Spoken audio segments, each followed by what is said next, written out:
राम राम जी। क्या हो रहा है दुनिया की राजनीति में? दुनिया की राजनीति बड़े पलटे मार रही है। और भारत की जो कूटनीति है, जो विदेश नीति है, वो एकदम सही चल रही है। मैं कोई इन चीज़ों में ज़्यादा स्पेशलिस्ट नहीं हूँ, बट लाइक जो दिखाई दे रहा है वही मैं आपके साथ शेयर करना चाह रहा हूँ। और मैं शेयर इसलिए करना चाह रहा हूँ, सबसे पहले तो मेरा मन है। दूसरी बात कि शायद मेरे तरीके से चार लोगों को अच्छे तरीके से समझ में आ जाए।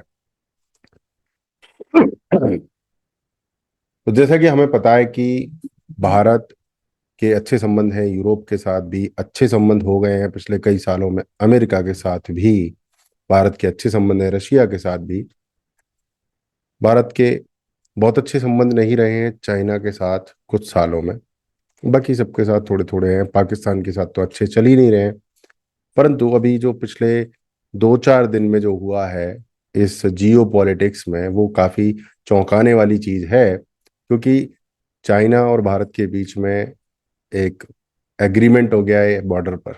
अब बहुत मामूली सी बात है, बट ये 4 साल बाद हुआ है बॉर्डर पे एग्रीमेंट। बट ये एग्रीमेंट मेरे हिसाब से छोटी चीज नहीं है, क्योंकि रशिया, चाइना और इंडिया एक साथ आ गए, तो इसका बहुत बड़ा फर्क पूरी दुनिया की राजनीति पर देखने को मिलेगा।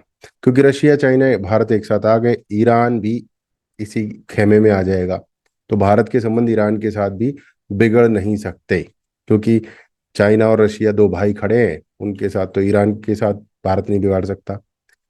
और चाइना, रशिया और ईरान के साथ अगर संबंध अच्छे हो रहे हैं, तो पाकिस्तान के साथ भी संबंध अच्छे हो जाएंगे, अगर पाकिस्तान ने थोड़ी सी तमीज दिखाई तो।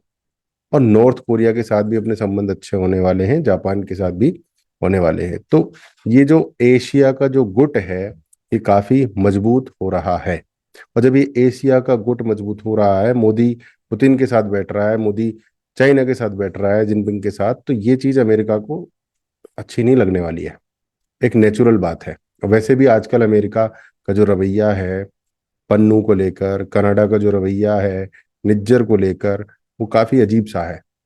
और ये अंग्रेज जो देश हैं, ये यूरोपियन देश, ऑस्ट्रेलिया, कनाडा, ये लोग भारत को दबाने की ही कोशिश हमेशा करते रहते हैं। तो शायद उन चीज़ों को ध्यान में रखते हुए भैया हमारा देश चाइना और रशिया का जो रास्ता है वापस से अपना रहा है।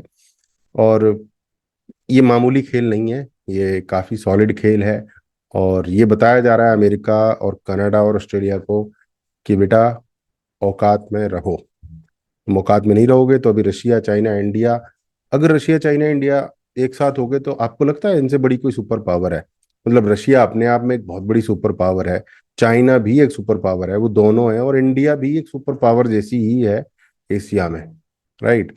हमारे पास बहुत कुछ है, भारत के पास बहुत कुछ है, रिसोर्सेज के मामले में, बॉर्डर्स के मामले में, पानी के मामले में है, हर चीज के मामले में भारत के पास बहुत कुछ है। भारत की जो पोजीशन है वो काफी कूटनीतिक है और काफी क्रिटिकल पोजीशन है। तो भारत, चाइना और रशिया जब एक साथ हो जाएंगे, तो पूरे विश्व में किसी की औकात नहीं होगी फालतू में उंगली उठाने की। और देखा जाए तो ब्राजील भी है साथ में, और साउथ अफ्रीका भी है साथ में। ठीक है। तो सुपर पावर, आपको क्या लगता है ये गठबंधन जो बन रहा है दोबारा से, भारत का, रूस का और चाइना का, जिसमें ब्राजील और साउथ अफ्रीका भी हैं शामिल, ये कैसा है? इसके परिणाम क्या होंगे? क्या अमेरिका कनाडा को अपनी औकात दिखाई देगी? क्या हमारे रिश्ते अमेरिका, कनाडा और इसराइल के साथ भी खराब हो जाएंगे? क्योंकि इसराइल लगभग कनाडा और यूएस के बीच में ही रहता है, यूएस यूरोप के बीच में ही रहता है। तो जो उनसे रिश्ते हमारे खराब होंगे, तो क्या हमारे रिश्ते इसराइल से भी खराब हो जाएंगे? आपको क्या लगता है? कमेंट करके जरूर बताइए।